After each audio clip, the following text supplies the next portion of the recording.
What's poppin', everybody? Bailey Strasser here with another episode of Wisco Sports Weekly.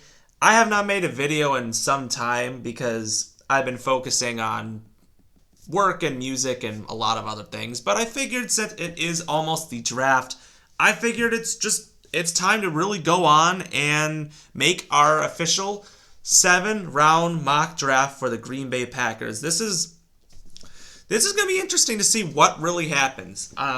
I'm not going to include any trades in there because, of course, trades are unpredictable. However, I think we are going to trade back. I just have a feeling we're going to trade back. I don't know why, but I just feel like I'd want to get more picks. I just really like that. So, anyways, we have 8 picks this year compared to, having so many picks last year and the year before. Things are slowly they're coming together, But I feel like, this is a very important draft because there are some positions that definitely need to be addressed. Honestly, I'm not sure what's going to happen, but anyways, this is what I think. So if you like what you see, comment below, subscribe with your thoughts, and let's get down to business. So, round 1. So a lot of people think our biggest position is corner. And while I'll say that is true, I don't think they're going to address that position because the Packers never address the position that they need most until they absolutely need it. The first round pick is always a pick that we never really think it's going to be. So, of course, everybody thinks we're going wide receiver, but I just don't buy it. We have not drafted a wide receiver in over 20 years. It's just not happening. Corner, it's just not happening. I don't see them going for a corner. I think they're good with Jair Alexander, Keyshawn Nixon, Nate Hobbs, Carrington Valentine, and maybe I think they're going to maybe draft another guy later. They lost Corey Ballantyne, but they got some young guys that they really like and that could definitely make a spot if they really get to that point. I think they're going to go after a position that could definitely be a game-changing position in the future. They tend to go after these picks like they are, Lucas Van Ness was a project pick. He still hasn't really kind of gone out and become the player that we're hoping he is. Same, Jordan Morgan was a guy that wasn't even projected to be the first round, and then Quay Walker wasn't a projected first round pick. That's the thing. They don't really want to draft the people that are projected to be first round picks. So with that being said, I think they will probably trade back, but again, I could be wrong. But I think they're going to go after this guy anyways because if we're being really honest, that's how good he is. So with our first overall pick, number 23, I think that we are going to be drafting Donovan Ezeiruaku, the edge out of Boston College. I hope that's how I pronounce his last name. But regardless, as much as I know everybody's been telling me, why edge rusher? I don't want to draft an edge rusher. Well, this is exactly what they've been doing.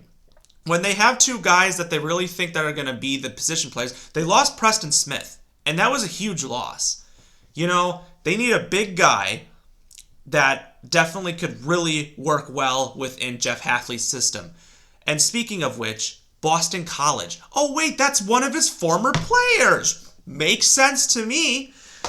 I mean, let's just think about that. I mean, this move makes total sense for the Packers. I don't know how, if this guy is available, that's who they're picking of the first overall pick. It's just, I don't know how it will not be him. It's just impossible if we really got to come up with that.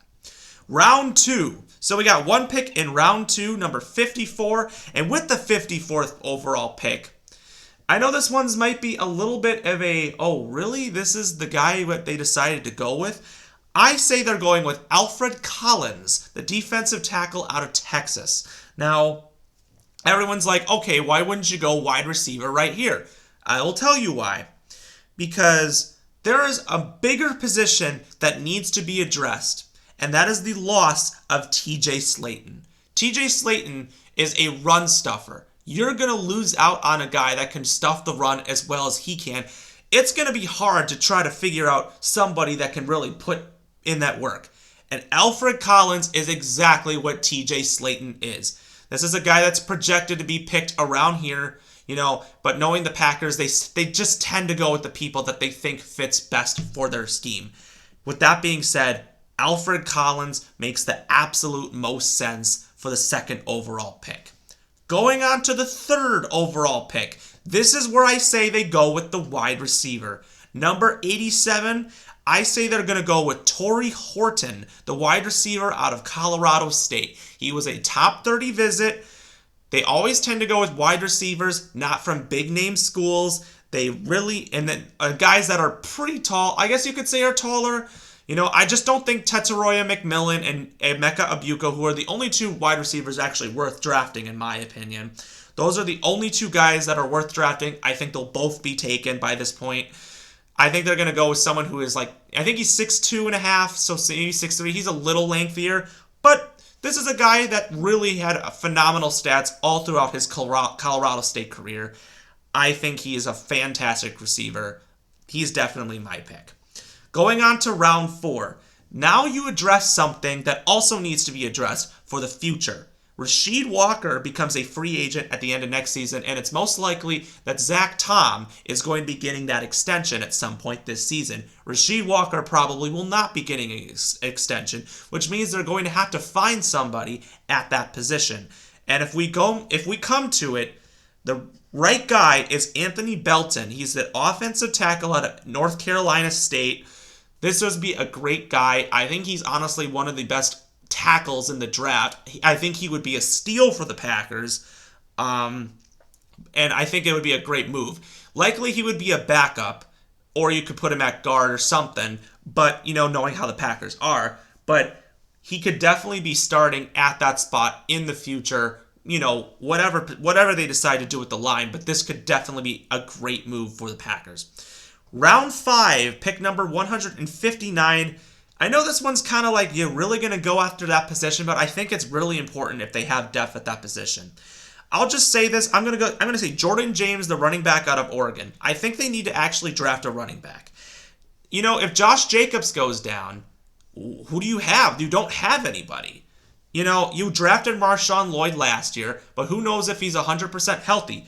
I think it's important that they have, I know they got Emmanuel Wilson and Chris Brooks, but those guys are just scrubs. They're not going to really do much. You want a guy who actually has experience doing things. Jordan James out of Oregon makes the absolute most sense. He can also catch.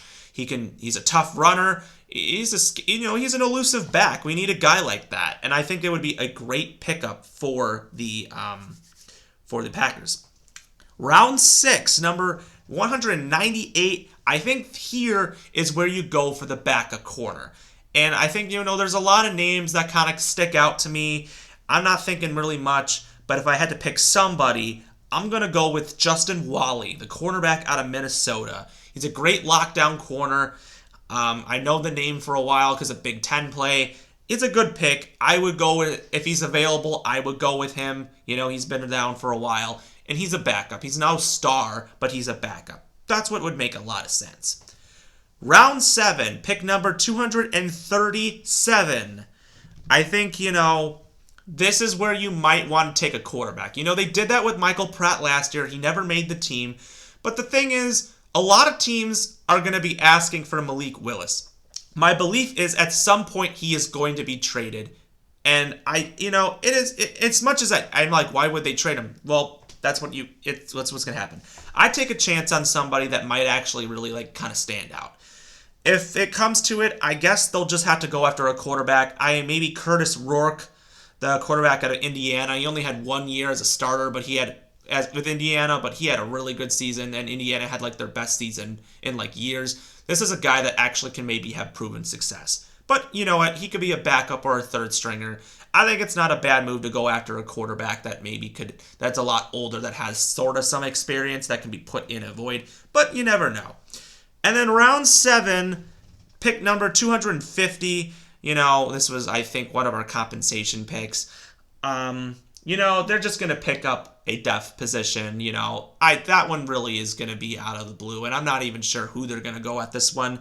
So just because I'm a big Wisconsin guy, I think I'm just going to say they go with Joe Huber, the guard out of Wisconsin. Because I know they met with him. I I don't know if he will be the guy, but I think this is a guy that probably would be undrafted. But you know what? They could draft him for depth purposes. It's that pick really is likely meaningless. But that's that.